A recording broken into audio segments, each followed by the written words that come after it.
반갑습니다. 성도 여러분. 6월 24일 월요일 부산진 오늘의 묵상입니다. 오늘 저희가 함께 나누실 말씀은 사도행전 25장 13절부터 27절까지의 말씀입니다. 수일 후에 아그리빠 왕과 버니게가 베스도에게 문안하러 가이사랴에 와서 여러 날을 있더니 베스도가 바울의 일로 왕에게 고하여 이르되 벨릭스가 한 사람을 구류하여 두었는데 내가 예루살렘에 있을 때에 유대인의 대제사장들과 장로들이 그를 고소하여 정죄하기를 청하기에 내가 대답하되 무릇 피고가 원고들 앞에서 고소 사건에 대하여 변명할 기회가 있기 전에 내주는 것은 로마 사람의 법이 아니라 하였노라. 그러므로 그들이 나와 함께 여기 오매 내가 지체하지 아니하고 이튿날 재판 자리에 앉아 명하여 그 사람을 데려왔으나 원고들이 서서 내가 짐작하던 것 같은 악행의 혐의는 하나도 제시하지 아니하고 오직 자기들의 종교와 또는 예수라 하는 이가 죽은 것을 살아있다고 바울이 주장하는 그 일에 관한 문제로 고발하는 것뿐이라. 내가 이 일에 대하여 어떻게 심리할는지 몰라서 바울에게 묻되 예루살렘에 올라가서 이 일의 신문을 받으려느냐 한즉 바울은 황제의 판결을 받도록 자기를 지켜주기를 호소하므로 내가 그를 가이사에게 보내기까지 지켜두라 명하였노라 하니 아그리빠가 베스도에게 이르되 나도 이 사람의 말을 듣고자 하노라. 베스도가 이르되 내일 들으시리이다 하더라. 이튿날 아그리빠와 버니게가 크게 위엄을 갖추고 와서 천부장들과 시중에 높은 사람들과 함께 접견 장소에 들어오고 베스도의 명으로 바울을 데려오니 베스도가 말하되 아그리빠 왕과 여기 같이 있는 여러분이여 당신들이 보는 이 사람은 유대의 모든 무리가 크게 외치되 살려두지 못할 사람이라고 하여 예루살렘에서와 여기서도 내게 청원하였으나 내가 살피건대 죽일 죄를 범할 일이 없더이다. 그러나 그가 황제에게 상소한 고로 보내기로 결정하였나이다.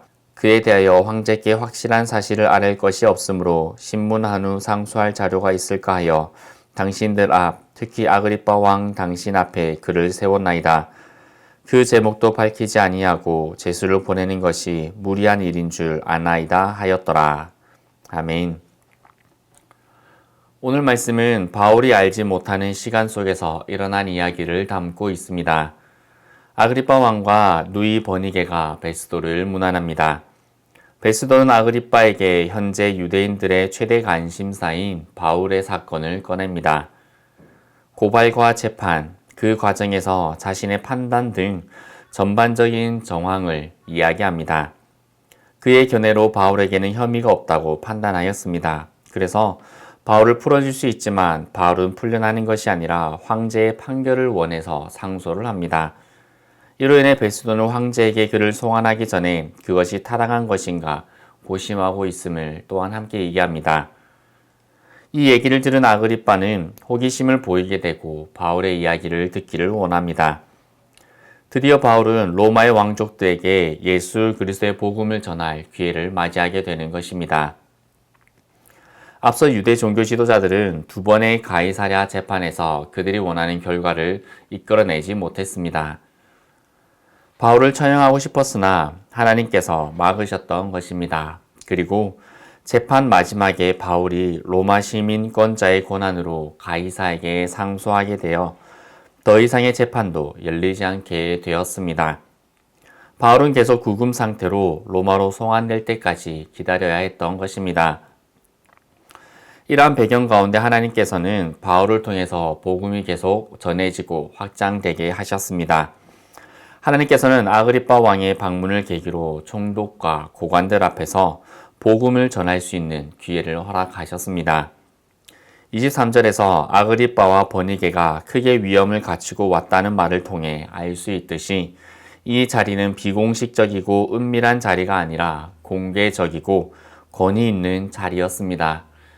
세상의 지도자들은 자신들이 바울을 신문하기 위해 그를 불러 세웠다라고 생각을 하겠지만 사실은 하나님께서 그들이 복음을 들을 수 있도록 바울을 그들 앞에 세우셨던 것입니다. 여러분, 우리가 기도할 때에 믿음의 눈을 열어달라라고 기도할 때가 있습니다. 과연 믿음의 눈이라는 것이 무엇이겠습니까?